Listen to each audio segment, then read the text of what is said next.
мен оқиғаларды талдау жасалғанда, алайда жекелеген сатушылар алкогольді түнгі сатып алушыларға ешқандай кедергісіз заңсыз сатады, пайдасын көреді. Әкімшілік заңнамамен ең басты біреудің өмірін бұзып отыр.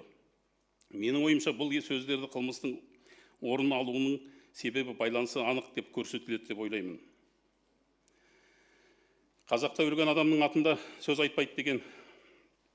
Егер марқұм Шерзат сотталушы әскентайды ұрып соққыға жықпаса, өмірден жас жігіттің өмірі қию қатерлі әрі қастерлі трагедия болмас еді.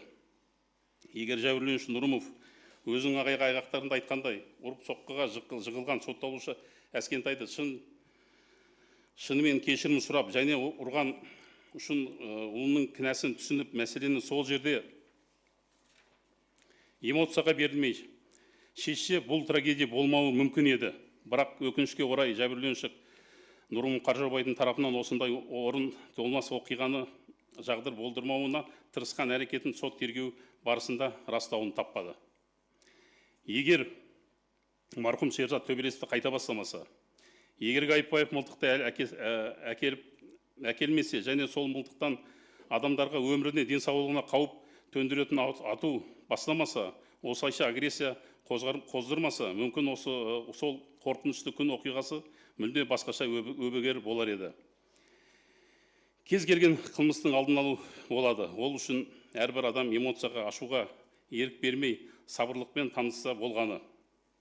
Құрметті сот, мен келтірген деректерге қылмыстың орын алуына тікелей себеп салдарына болған және сотқа дейінгі тергеп тексеру органдарын жәбірленушінің іс әрекетіне баға берілмегеніне назар аударыңызды сұраймын.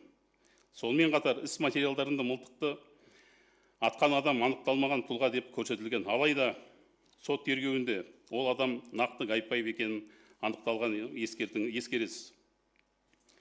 Менің қорғауымдағы Берғожаев берген айғақтарын сот отырысында да бейнематериалдармен де сәйкес келеді. Және бұл шындық анықтауға қылмыстың ашылуын сотқа дейінгі тергеу объекті жүргізуіне тікелей әсер еткенін сөзсіз.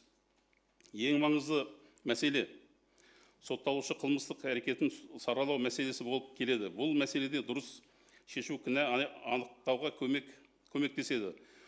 Онсыз менің қорғауымдағы Берғожаев жазасын тағайындау мәлімесі шешу мүмкін емес. Сонымен жәбірленуші Нұрымов сот отырысында кезінде өзінің берген аяқтарында менің қорғауымдағы Шыңғыс Берғожаевтың оның арқасына пышақ сілтеп жібергенін көрсетті. Сотта Нұрымовтың менің қорғауымдағы сотталушының қатысты берген айғақтарының сын көзбен қарауыңызды сұраймын.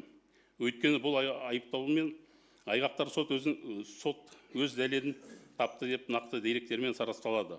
Таппады деп деректермен расталады.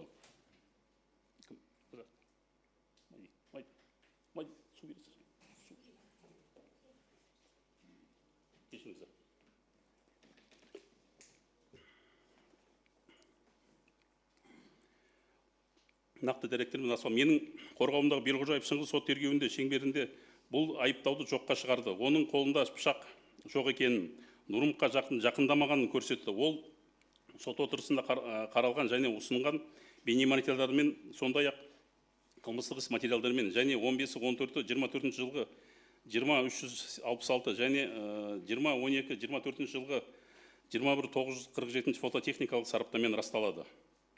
Соттан келесі жағдайға назар аударыңызды сұраймын. Оқиға орын алған кезде айналада қараңғы болуына байланысты менің қорғауымдағы Берғожаев, Ғайыпбаев Нұрғанатқа соққы бердім деп жатырмын деп ойлаған. Тек тергеу барысында ғана бейнежазба ұсынған кезде ғана Берғожаев марқұм Шерзатты ұрғанын білді. Қараңғы болған туралы дерек 24 жылғы 4 қазанда жүргізілген хаттамамен және бейнежазбамен расталады.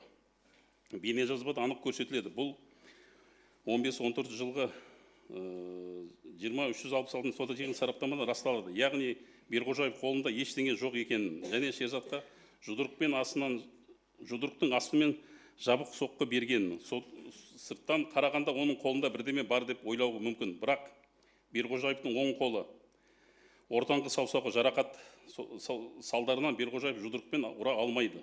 Осы жарақаттар байланысты берген медициналық анықтама расталады.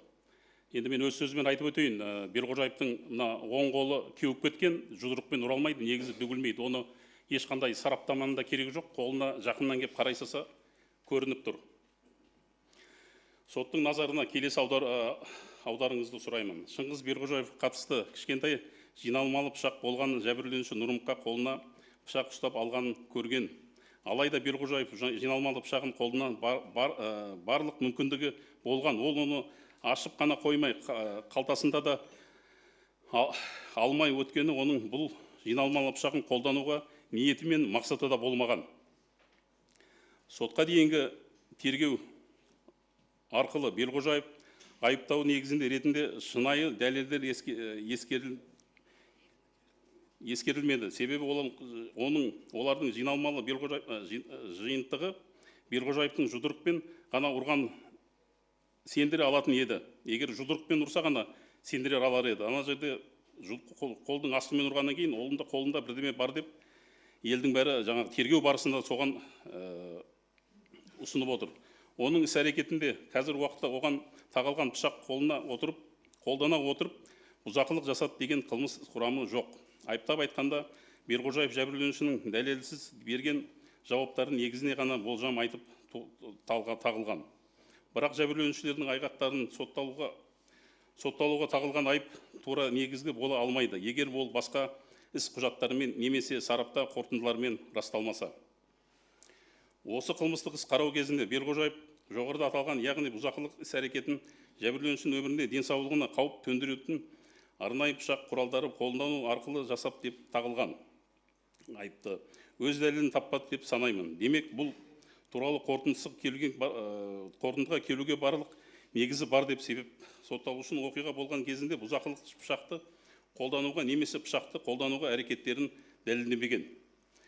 Жоғарыда айтылған сүйене отырып, Берғожаев іс әрекеті Қазақстан Республикасының қылмыстық кодексінің 293 бабының 2 бөлігі тармағына бойынша қайта саралау қажет деп есептеймін.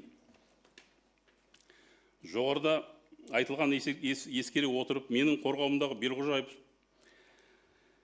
Қазақстан Республикасының қылмыстық кодексінің 293 бабының 2 бөлігін, яғни адам тоғы болып бұзақылық жасады кінәсі толық мойындап жасаған қылмысын өкініп және қатты қайғыратын бұрын сотталған, бірақ сотталған өтелген, тұрақты тұрғылықты жері бар, білім жоғары екенін, спорт мектебінің әдіскер болып жұмыс істейтін ескере отырып, сонымен қатар Қазақстан Республикасының қылмыстық кодексінің 53 бабының 1 бөлігі 10-11 тармағына сәйкес Берғожаев қылмыстық жауапкершіліктен жазаны жеңілдететін мән жайлары бар.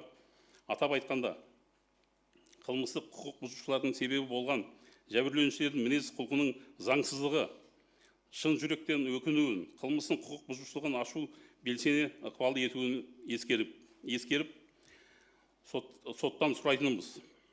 Шыңғыс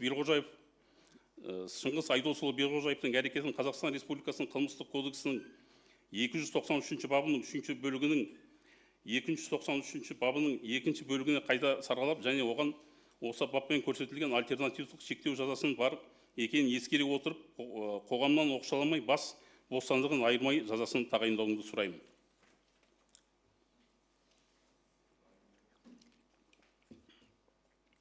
Құрметті сот, талап арыз жайлы. Талап арызда көрсетілгендей, талап арыз негізі Шерзаттың өліміне байланысты көрсетіп отыр. Ал менің қорғауымдағы Берғожаевтың кінәсі 293-тің бабының 3 бөлігімен ғана байланысты болған себептен, сосын сотқа бізге дәлелдеме ретінде ешқандай материал ұсынбағанына себебіне Берғожаев Шыңғыс Айдосұлына моральдық зиянды өтеу жөніндегі азаматтық талап арызды толығымен қанағатсыз қалдыруыңызды сұраймын. Рахмет тыңдағандарыңызға. Сізге сұрақ 293 баптың 2 бөлігінің қай тармағына дәлел сұрап отырсыз? Мен кішкене қарамай өтіп кеттім мына жерде. Сосын беріп жіберем несінде. Бірінде. Бірінші несі. Мен кішкене. Отыра беріңіз.